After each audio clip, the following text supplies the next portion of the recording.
Wow, did you guys just hear what ChatGPT said? Like, that is the total opposite of what the media says. Debunk Weekly with Lily J. Let's get ready to rumble!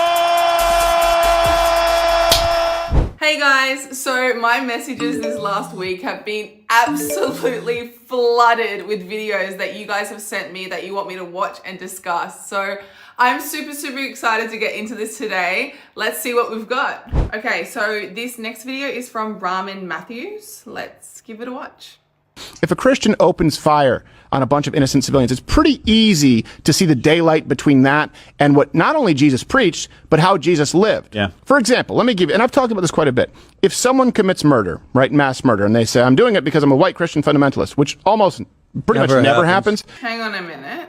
Let me just stop it right there. Hey, ChatGPT, I've just got a quick question. What was the worst religious hate mass gun shootings in the last decade? The deadliest religious hate mass shooting in the last decade was the Christchurch mosque shootings in New Zealand on March 15, 2019.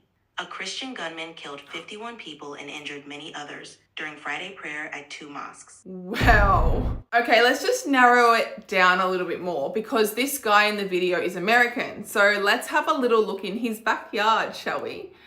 In America, in the last 5 years, how many mass shootings have there been? According to Gun Violence Archives, there have been over 2,500 mass shootings in the United States in the past 5 years. Wow, that is a lot. How many of these have been Muslim? Based on available data, Muslim shooters have been responsible for fewer than 1% of these incidents. Wow. What about Christians? How many have been Christian? Roughly, it's estimated that around 60 to 70% of mass shooters in the US over the past 5 years have been Christian. That is a big number. I was not expecting that.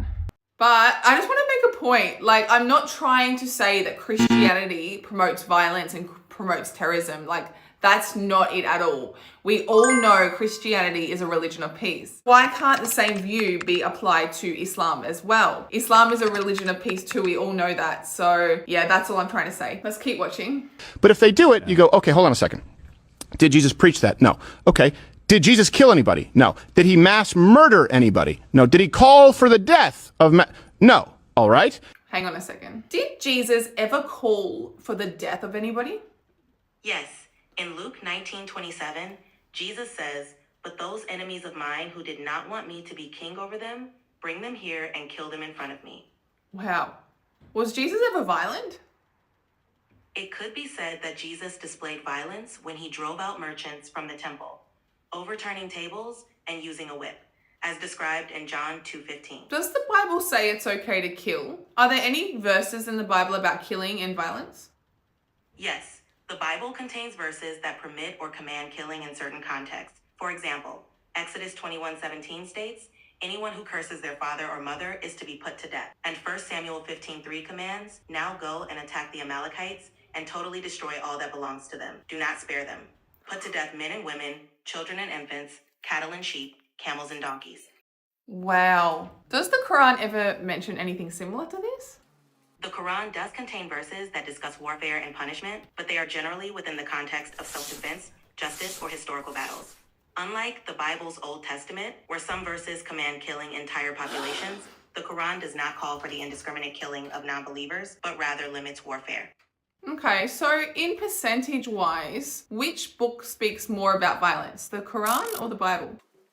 Studies indicate that the Bible contains more references to violence than the Quran, with the Old Testament having 5.3% violent content, the New Testament 2.8%, and the Quran 2.1%. Wow, did you guys just hear what ChatGPT said? Like, that is the total opposite of what the media says.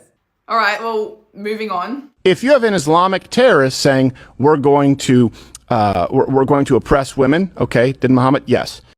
Did Prophet Muhammad oppress women? Hey, ChatGPT, did Prophet Muhammad ever oppress women? No, Prophet Muhammad elevated the status of women, granting them rights that were revolutionary for their time, including rights to inheritance, education, and protection, and explicitly forbade oppression or mistreatment of women. Point, I'm really confused. Like, this video we're watching, what are they trying to achieve? Are they just trying to spread hate, or does this man genuinely not know what he's talking about. Like, honestly, guys, in this day and age, it is so easy to fact check what you read and what you watch online. Just grab Google, grab ChatGPT, and find it for yourself. Also, guys, I have done a bit of research on this topic, and there are so many hadiths that give women ridiculous rights. Like, it is actually scary. Like, a lot of my friends' husbands are like, don't share this information with my wife. I don't want to know how many rights she has in Islam. Like, it's actually insane. A woman has a right to accept or reject a marriage proposal. A woman can work, she can buy, she can sell, she can own property. A woman cannot be inherited against her will. It is not lawful for a man to take anything that is his wife's without her permission. Anything she owns, anything she works for, anything she earns is all hers. The man cannot touch it. Also, it says that seeking knowledge is an obligatory on all Muslims, men and women. So women have a right to an education, they have a right to knowledge to learn. This is just revolutionary to the time. There are hadiths explicitly talking to men saying you have to look after your wife and treat her with kindness. The best man is the best to his wife. It also says in one of the hadiths that men and women are equal partners. There's no superiority over one another in a relationship, in a marriage, except in righteousness. And then when you talk about mothers, the Prophet said, paradise lies under your mother's feet. When he talks about mothers, he says 3 times, you must prioritize your mother 3 times before your father. Another hadith, this is one of my favorites. So one of my friends, her name is Georgia, she used to use this all the time. If a woman doesn't like one of her husband's friends, she has the right not to allow him in her house. You can't force your wife to do anything. You can't even force her to wear hijab. There is no compulsion in religion. This is just off the top of my head that I can think of. There is so many verses and so many hadiths that give women rights. Honestly, I feel bad for the men. All right, so I just want to flip it for a second and look at it from a different perspective. So is there any hadith that say Prophet Muhammad promotes cruelty to women? No. There is no hadith where Prophet Muhammad promotes cruelty to women. How about how men treat their wives? Is there anything that says men can oppress their wives? In Islam, men are given the responsibility of providing for and protecting their wives, with guidelines that emphasize kindness, respect, and fairness. All right, that makes a lot of sense. Thanks, ChatGPT. Let's move on. If they say we're actually going to kill people who are apostates or Jews, did Muhammad do that? Yes, he did. Killing Christians and Jews? He did it. Really? Hey, ChatGPT, did Prophet Muhammad ever personally kill anyone? No. Prophet Muhammad never personally killed anyone in battle or otherwise. So how many wars did Prophet Muhammad participate in? Prophet Muhammad himself actively participated in 9 major battles, all of which were either in self-defense, preemptive to prevent greater conflict, or aimed at securing peace with minimal bloodshed. Can you give me an example of one of his wars? Certainly. The conquest of Mecca was Prophet Muhammad's final major battle, prompted by the Meccans breaking the Treaty of Hudaybiyah. Despite facing his biggest enemies, instead of a violent conquest, the city surrendered peacefully with minimal resistance. The Prophet offered amnesty to the majority of the Meccans, emphasizing forgiveness and unity.